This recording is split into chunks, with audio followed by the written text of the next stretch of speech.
Como é maravilhoso, né? Estarmos juntos aqui para adorar o Senhor, né? Reunindo as nossas bases aqui de perto e podermos ouvir a palavra de Deus juntos, amém? Glória a Deus. Quem trouxe sua Bíblia, abra em 1 Tessalonicenses, capítulo 5. 1 Tessalonicenses, capítulo 5, versículo 23. Todos acharam? Diz assim: E agora que o Deus da paz os torne santos em todos os aspectos, e que o espírito, a alma e o corpo de vocês sejam mantidos irrepreensíveis até a volta de nosso Senhor Jesus Cristo. Amém? Curva a sua cabeça. Senhor, fala aos nossos corações através desta palavra. Revela, Senhor, a tua vontade. Revela, Senhor, a tua palavra aos nossos corações. Te pedimos isso em nome de Jesus. Amém. Pode sentar. Aleluia. O tema da palavra: como viver em santificação. Nós lemos um texto agora, irmãos, que o apóstolo Paulo escreve dizendo: E agora que o Deus da paz os torne santos em todos os aspectos, e que o espírito, a alma e o corpo de vocês sejam mantidos irrepreensíveis até a volta de nosso Senhor Jesus Cristo. Observe que é meio que uma oração de Paulo aqui, né? Que vocês sejam mantidos irrepreensíveis, que vocês sejam santificados em todos os aspectos. Quais os aspectos? No espírito, na alma e no corpo. Amém? Eu trouxe uma imagem aqui para começar essa palavra. O tema é como viver em santificação. Nós conhecemos a Jesus e ele, em Hebreus capítulo 12, versículo 14, diz que sem santidade ninguém verá o Senhor. Olhe para o seu irmão e diga para ele: sem santidade ninguém verá o Senhor. Então, irmãos, nós precisamos viver em santificação.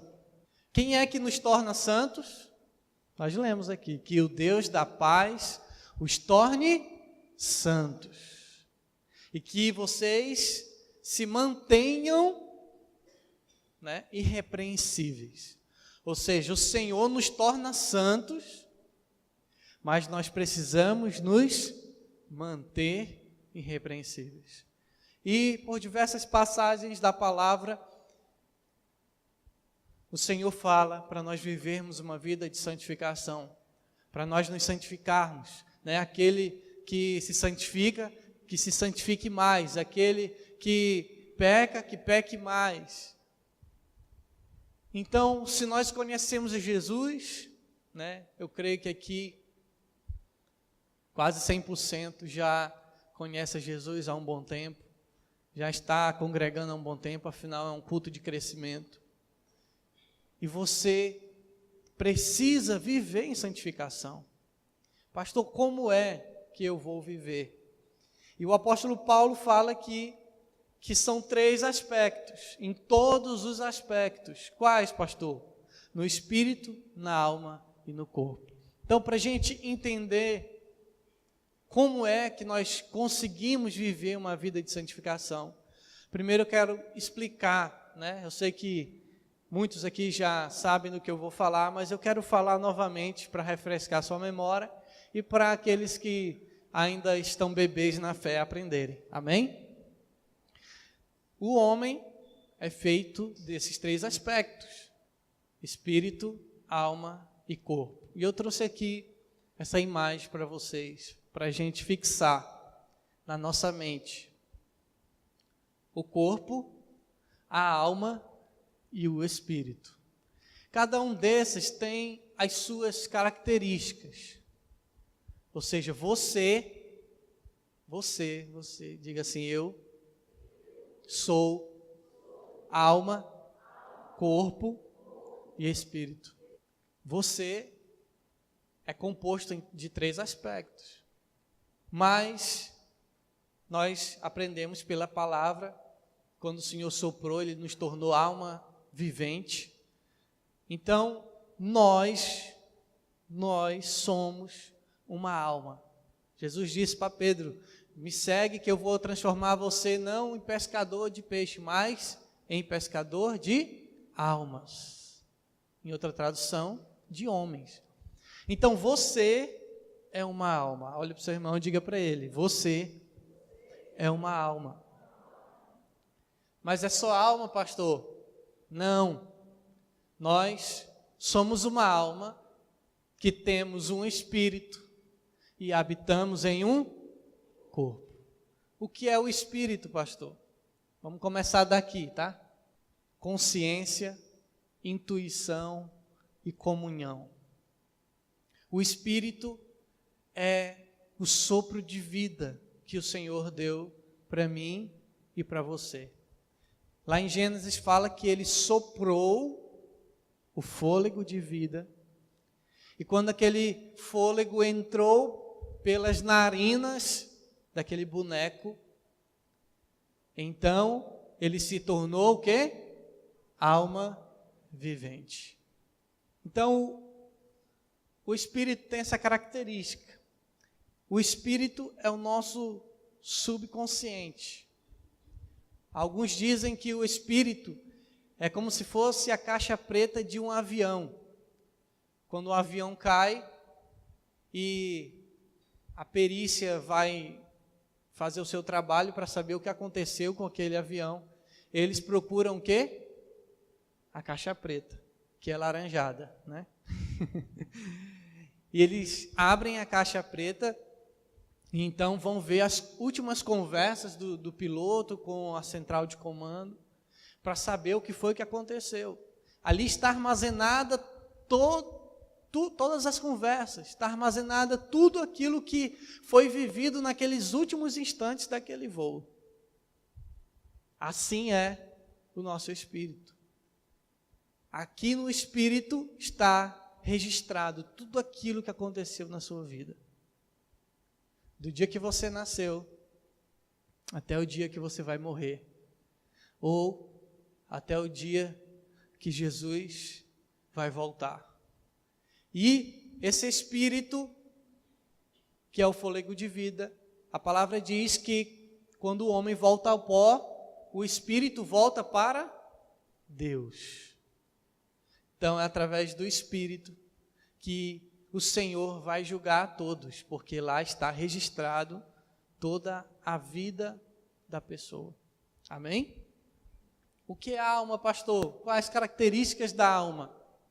Mente, vontades e emoções. A sua mente, que nós costumamos chamar de coração, não é verdade? Até a palavra de Deus costuma se referir à alma como se fosse um coração. Guardo no coração a tua palavra para não pecar contra ti. Sobre tudo o que se deve guardar, guarde o coração. Agora me diga, a Bíblia está falando do coração? Não. Nosso coração não pode armazenar nada, irmãos. Nosso coração é um pedaço de carne que bombeia sangue para o resto do corpo, que tem uma função muito importante, por sinal. Mas não é lá que está armazenado os nossos pensamentos, as nossas emoções, as nossas vontades. Mas de forma simbólica, a Bíblia chama a nossa alma de coração. Aqui está o nosso eu, o nosso intelecto, a nossa mente, a nossa vontade e as nossas emoções. Sou eu e você, alma, amém? E o terceiro elemento, que é o corpo. E 3 características do corpo é a recepção. É através do corpo que nós recebemos as informações que vão para a nossa alma. que vão para a nossa mente, que vão para o nosso coração, é por meio do corpo. Também os instintos estão no corpo. Os desejos carnais que a Bíblia fala, né? O instinto de sobrevivência, isso está no corpo. Os instintos carnais. E a terceira é expressão. Da mesma maneira que o corpo recebe informações e essas informações vão para a nossa mente, para a nossa alma, da mesma forma, o caminho contrário é feito. As informações que vêm da mente, que vêm da alma, elas são expressas por meio de quê? De quê, irmãos? Do corpo.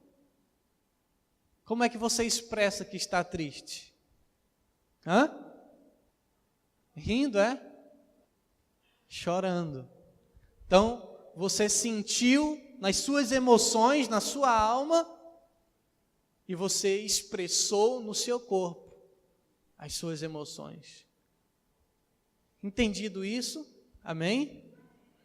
Nós somos uma alma, habitamos num corpo e temos um espírito. Nós somos um, né? Por isso que o Senhor fala que nos criou a sua imagem e semelhança. Amém? Porque Ele também Ele se manifesta em 3 pessoas: Pai, Filho e Espírito Santo.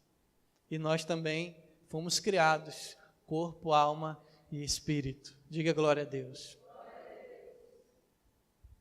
Esse é o homem natural.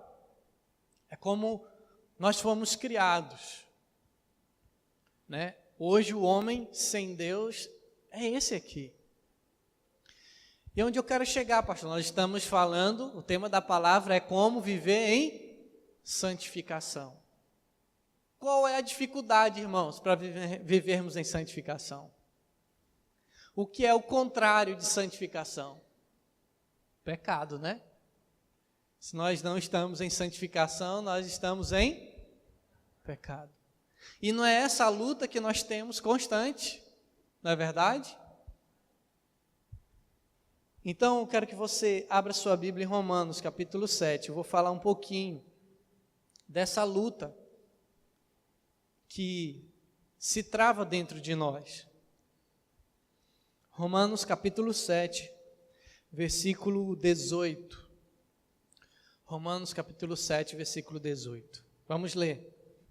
E eu sei que em mim, isto é, em minha natureza humana, não há nada de bom, pois quero fazer o que é certo, mas não consigo. Quero fazer o bem, mas não o faço. Não quero fazer o que é errado, mas ainda assim o faço. Então, se faço o que não quero, na verdade não sou eu quem o faz, mas o pecado que habita em mim. Assim descobri esta lei em minha vida. Quando quero fazer o que é certo, percebo que o mal está presente em mim. Amo a lei de Deus de todo o coração. Contudo, há outra lei dentro de mim que está em guerra com minha mente e me torna escravo do pecado que permanece dentro de mim. Como sou miserável, quem me libertará deste corpo mortal dominado pelo pecado? Até aí por enquanto. Amém, irmãos? Olha a luta contra o pecado. Por quê, irmãos? Porque nós estamos em um corpo carnal que tem o quê? Instintos. E o instinto do corpo, da carne, tende para o pecado. Esse corpo foi corrompido pelo pecado. Todos pecaram e destituídos foram da glória de Deus. Então existe aí uma luta do corpo com a alma. A gente, na nossa mente, olha o que ele está falando aqui. Eu sei que na minha natureza humana não há nada de bom, pois quero fazer o que é certo, mas não consigo. Ou seja, aqui na alma, aqui na mente, ele está pensando: eu quero obedecer, eu quero seguir ao Senhor, eu quero fazer a vontade de Deus, mas o corpo, ele está desejando o pecado. Então a alma quer fazer a vontade de Deus, mas o corpo quer se lambuzar no pecado. Então na mente ele ama a Deus de todo o coração, mas ele não consegue dominar os seus instintos, ele não consegue dominar o seu corpo. Então ele quer fazer o bem, mas ele acaba fazendo o mal. Essa é a luta que está dentro do homem natural, do homem que não conhece a Jesus. Quero fazer o bem, mas não faço, versículo 19.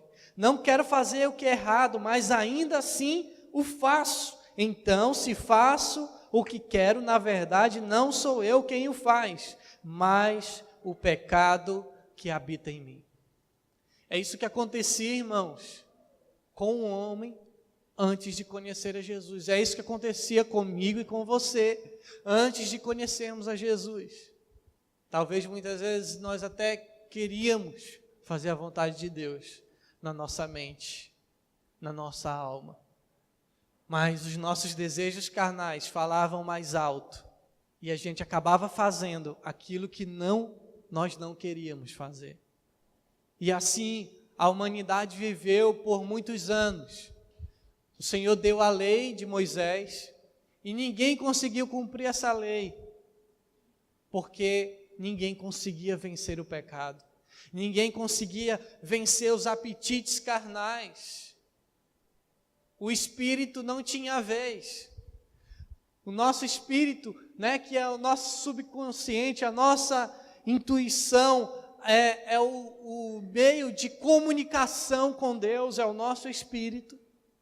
Esse não tinha chance, porque estava dominado pela lei do pecado, como ele diz aqui, versículo 22, amo a lei de Deus de todo o coração, contudo, há outra lei dentro de mim, que está em guerra com a minha mente, e me torna escravo do pecado que permanece dentro de mim. Existia uma lei, a lei do pecado, que escravizava, que dominava. E assim nós vivemos por muito tempo. Mas olha só o que a palavra diz no versículo 25. Graças a Deus, a resposta está em Jesus Cristo, nosso Senhor. Na mente, quero de fato obedecer à lei de Deus, mas por causa de minha natureza humana, sou escravo do pecado. A resposta para isso, irmãos, está em Jesus Cristo. O que foi que aconteceu com a vinda de Jesus? Algo maravilhoso, algo que nem eu e nem você poderíamos fazer, Jesus fez por nós. Amém? Ele nos santificou, diz a palavra. Ele nos tornou santos pela sua santidade. Ele nos tornou justos pela sua justiça. Como, pastor? Como que isso acontece? Só explicar algo aqui para vocês. Esse é o homem natural, o homem sem Deus. O que acontece quando ele morre? O corpo morreu. Ele volta ao pó? Volta ao? Mas, gente, que fraqueza é essa? Tem cantina aí? Tem, irmão, depois do culto? Acho que os irmãos estão meio com fome. Hoje vai dar muito dinheiro aqui na cantina. Volta ao pó. Aí, o espírito volta a Deus. E a alma vai para o inferno. Vai para a condenação eterna. Porque ele está separado de Deus. Porque quem dominava ele era a lei do pecado. Era a sua natureza humana. Ele queria no seu interior, obedecer ao seu Criador, mas existia uma lei que o dominava, e essa lei se chama a lei do pecado. Então ele morreu e a sua alma foi para a condenação. A sua caixa preta voltou para Deus, porque é através dela que ele vai julgar no grande dia. Só que a graça do Senhor se manifestou. Amém, irmãos? O Senhor nos amou de uma tal forma que se entregou por nós e nos deu a oportunidade que nós sozinhos não poderíamos fazer. Nós não poderíamos vencer de maneira nenhuma essa lei do pecado que estava sobre nós. Assim viveram os nossos antepassados, tentando obedecer os mandamentos, mas ninguém conseguiu cumprir, porque estavam dominados pela lei do pecado. Então Jesus veio, morreu na cruz, ressuscitou no terceiro dia, pisou na cabeça de Satanás, tomou as chaves do inferno e as chaves da morte, apresentou o seu sangue como sacrifício no altar do Senhor.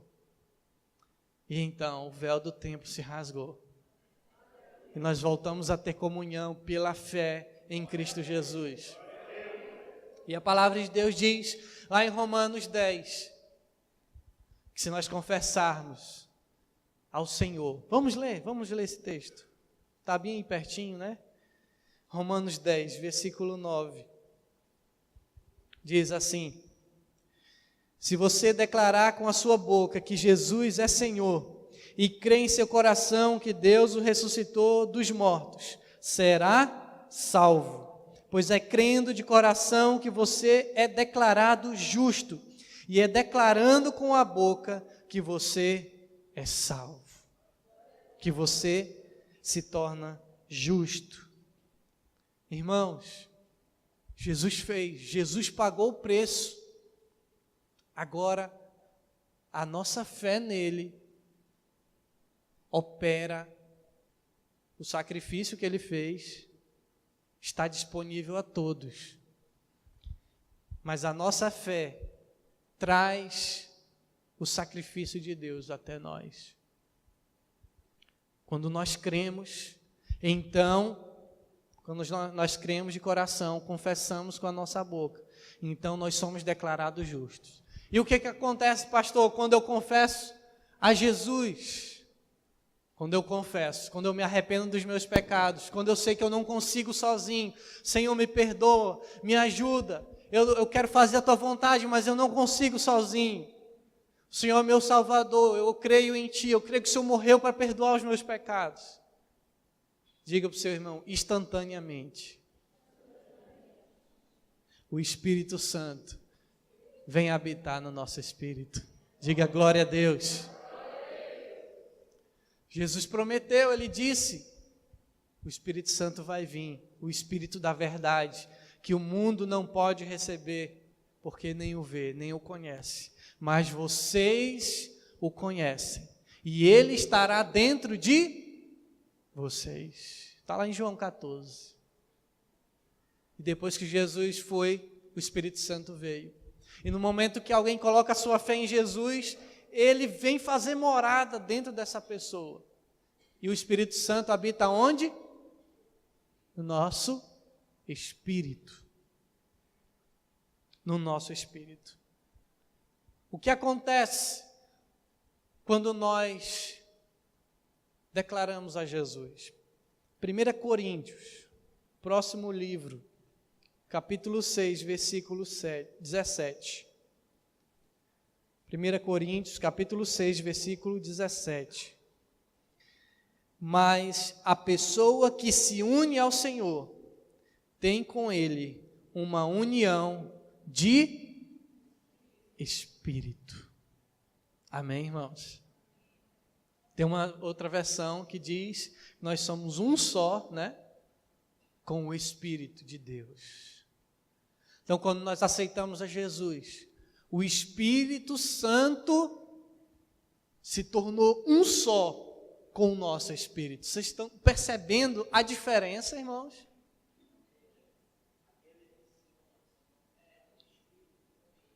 Na outra tradução, né? Aquele que se une ao Senhor é um espírito com Ele. Ou seja, irmãos, há uma junção do nosso espírito com o Espírito Santo. Diga amém. Então agora já é diferente. Eu conheço a Jesus, mas eu continuo tendo um corpo. Quem é tentado aí, diga amém. Ah, não, ninguém é tentado aqui. Ah, então tudo transladado. Corpo glorificado já, né? Quem é tentado aí, irmãos? Ah, por quê? Porque nós continuamos tendo esse corpo corruptível, mas o Senhor nos promete um corpo incorruptível, amém? Um corpo glorificado, onde nós não estaremos sujeitos mais aos desejos dessa carne pecaminosa. Só que Jesus já nos deu a chave para vencer a lei do pecado. Quem é? É Ele, o Consolador, o Ajudador, o Espírito Santo da verdade. E Ele se tornou um só com o nosso espírito. E o que acontece então agora? Vamos continuar lá em Romanos, capítulo 8, versículo 1. Agora muda tudo.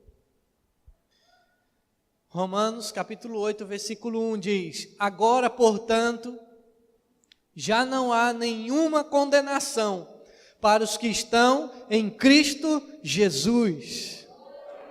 Pois em Cristo Jesus a lei do Espírito que dá vida os libertou da lei do pecado que leva à morte. A lei não era capaz de nos salvar por causa da fraqueza de nossa natureza humana. Por isso Deus fez o que a lei era incapaz de fazer. Está falando da lei de Moisés, tá, irmãos? Deus fez o que a lei era incapaz de fazer, ao enviar seu Filho na semelhança de nossa natureza humana pecaminosa, e apresentá-lo como sacrifício por nosso pecado. Com isso, declarou o fim do domínio do pecado sobre nós, de modo que nós, que agora não seguimos mais nossa natureza humana, mas sim o Espírito, possamos cumprir as justas exigências da lei. Aqueles que são dominados pela natureza humana pensam em coisas da natureza humana, mas os que são controlados pelo Espírito pensam em coisas que agradam o Espírito. Portanto, permitir que a natureza humana controle a mente resulta em morte. Olhe para cá. Permitir que a natureza humana controle a mente resulta em morte. Vamos continuar. Mas permitir que o Espírito controle a mente resulta em vida e paz. Olhe para cá. Permitir que o Espírito controle a mente resulta em vida e paz. Temos que permitir. Pois a mentalidade, versículo 7, pois a mentalidade da natureza humana é sempre inimiga de Deus. Irmãos, olha o que nós lemos. A mentalidade da natureza humana é sempre inimiga de Deus. Nunca obedeceu às leis de Deus e nunca obedecerá. Por isso, aqueles que ainda estão sob o domínio de sua natureza humana não podem agradar a Deus. Versículo 9. Vocês, porém, não são controlados pela natureza humana, mas pelo Espírito, se de fato o Espírito de Deus habita em vocês. E se alguém não tem o Espírito de Cristo, a ele não pertence. Uma vez que Cristo habita em vocês, embora o corpo morra por causa do pecado, o Espírito lhes dá vida, porque vocês foram declarados justos diante de Deus. E se o Espírito de Deus, que ressuscitou Jesus dos mortos, habita em vocês, o Deus que ressuscitou Cristo Jesus dos mortos, dará vida a seu corpo mortal, por meio desse mesmo Espírito que habita em vocês. Portanto, irmãos, vocês não têm de fazer o que a sua natureza humana lhes pede, porque se viverem de acordo com as exigências dela, morrerão. Se, contudo, pelo poder do Espírito fizerem morrer as obras do corpo, viverão, porque todos os que são guiados pelo Espírito de Deus são filhos de Deus.